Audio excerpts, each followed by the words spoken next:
Our next story takes us to the front lines of the war, but this fight didn't happen in Iraq. It happened inside a U.S. base called Camp Pennsylvania in Kuwait. And at first, it appeared to be an act of terrorism. Explosions rocked the camp in the middle of the night. But the Army says a U.S. soldier was behind the grenade attack on his own troops. 2 of his fellow servicemen died, including a Portland native, Major Gregg Stone. Joe Donlin brings us his story. Of all the images from the war, this is considered by most to be the defining picture. See, they didn't mention anything about his legs. But not for the family of Major Gregg Stone. This is the image they will remember from Time magazine. The one picture of him, which I carry around with me all the time, is the picture after he was hit with a grenade. And that was the only picture that I could find, and that was our last picture of him. Gregg Stone was Tammy Hall's big brother, and big is how he will be remembered by Tammy and the youngest child in the family, Frank Lindsay. When he was in high school and he graduated, I was in kindergarten. So, of course, I've got that perspective of this guy being larger than life when she was, even when I was an adult. Stone was a commanding figure in his family. Growing up in Northeast Portland, he always had a love for aviation. He graduated from Benson High School and took his passion for flying to the Air Force. Along the way, he graduated from Oregon State University and embarked on a military career that spanned 20 years, leading up to Operation Iraqi Freedom. And he said, I've done all these different things, I've had all this training, never seen combat before, and I could, 99% chance I will see it this time.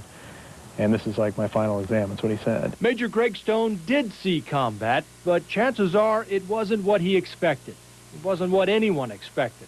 Stationed at Camp Pennsylvania in Kuwait, he was inside an officer's tent when a grenade rolled in and exploded. As the smoke cleared, a U.S. soldier was accused in the attack, Sergeant Hassan Akbar, an American Muslim who reportedly disagreed with the war on Iraq. Stone survived the initial blast, but died from his injuries 3 days later. There's a face and there's a name to who is supposedly responsible, and that makes it harder. Because if he was in an ambush, it's a little more abstract. He's still gone, and that doesn't change that, and it won't bring him back.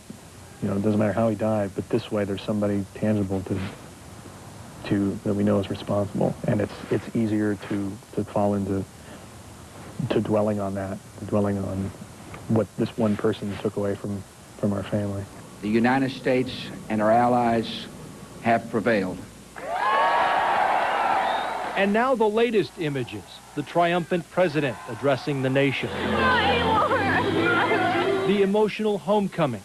It's too much for Frank Lindsay to watch. Right now, I'm more upset that he's not coming home, and then I can't be part of these great homecomings. And I don't begrudge any of these families that get the word that, their son or daughter made it out of there, they were wounded, but they survived.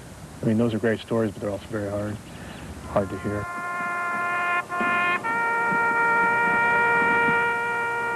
This was Gregg Stone's homecoming. 700 people attended his memorial service in Boise, Idaho, where he lived with his fiancée and his 2 sons.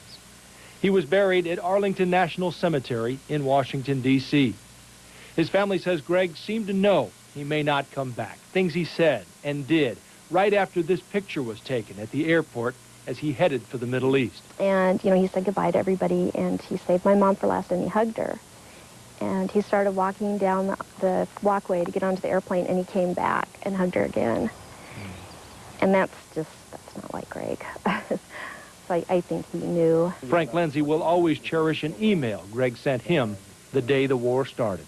He said that he and I had let too many years slip by, and that's something that he was learning in his time over there, is that time goes by really quickly, and he was going to make it a point to not let any more time escape us when he got back. I still don't believe it. I still don't believe he's dead. I mean, I went to the burial and everything, but I don't believe it. I keep waiting for somebody to call and say, oh, we've made a mistake, he's alive.